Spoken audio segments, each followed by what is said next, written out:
Hey everybody, Ryan the Game Show Guy, back again with another tip for you. These tips, remember, are not for specific games, but for any game. Things that you may think about or maybe you didn't think about to be able to help with game management. This one is all about the what happens if I need to be able to have the students chime in, or who is the fastest to answer the question. You see in so many games, they got clickers, they got buzzers, they got all sorts of stuff. I need to oftentimes find out who is the fastest. Now, again, depends on different sort of games, but if you want to be able to see who can get their the first response in, I got 5 different ways to be able to implement it. You may want to be able to try to be able to see who's got the fastest.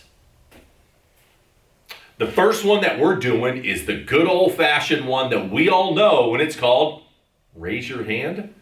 The fastest hand that goes up. So that's what I'm going to call this one, fastest hand. You have your students lined up, your contestants, and reading the question, you're just going to be able to find out who's got the first hand to be able to come out. Something that you need to be aware of, though, with this is that it's not easy to be the person who is going to be reading the question word for word, and then also I need to be able to look this way to see who's the fastest hand.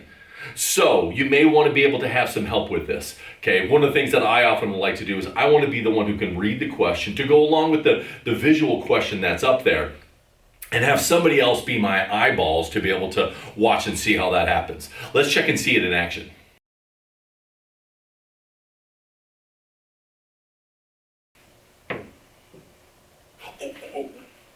Yeah, energy equals mass times the speed of light squared. Yes. For our next one, number 2, it's very similar to the fastest hand. But instead of raising a hand, this one's going to be a verbal. You're going to say something. We're going to have them say their first name.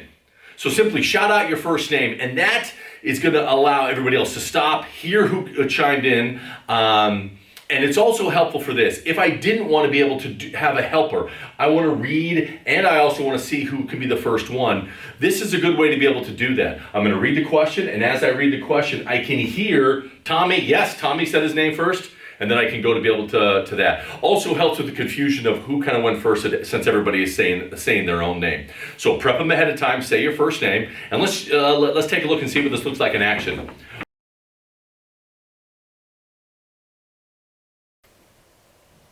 Albert. So, yeah. Antagonist and protagonist. Yeah.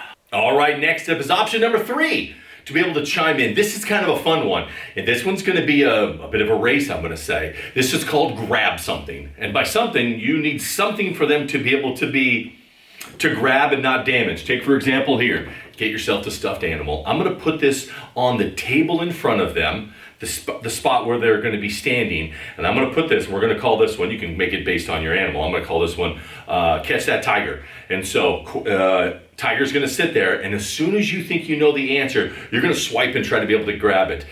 It gets a little bit physical, and it gets a little bit nutty as different people kind of go for it. And you need to have somebody on there, because if there's 2 at the same time, you got to see who's first.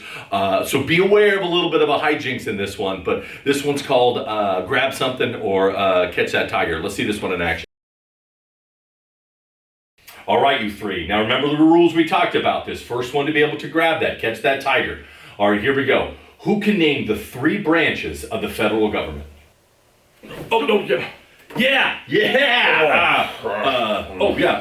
Executive, judicial, and legislative. We're up to number 4.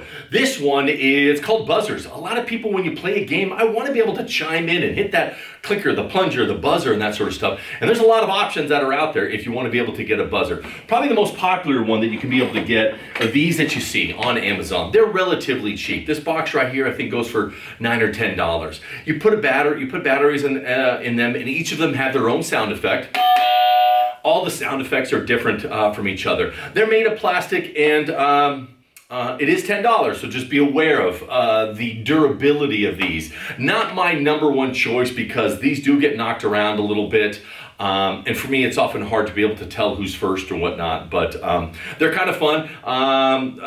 But just be a little heads up about how the kids could be able to use them. Let's check and see what the buzzers look like in action.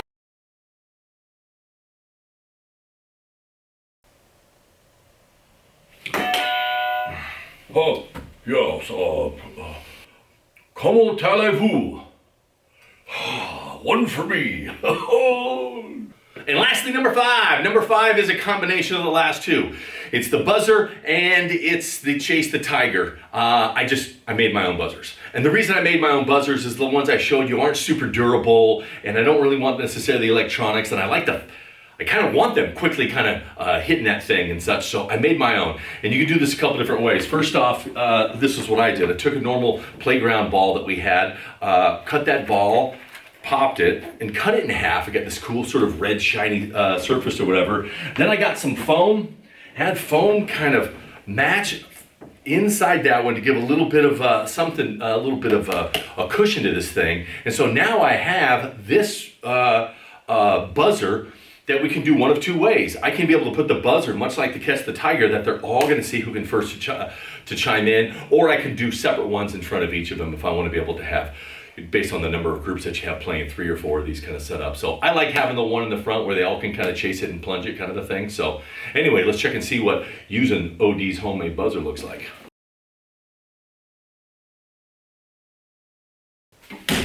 Igneous, metamorphic, and sedimentary.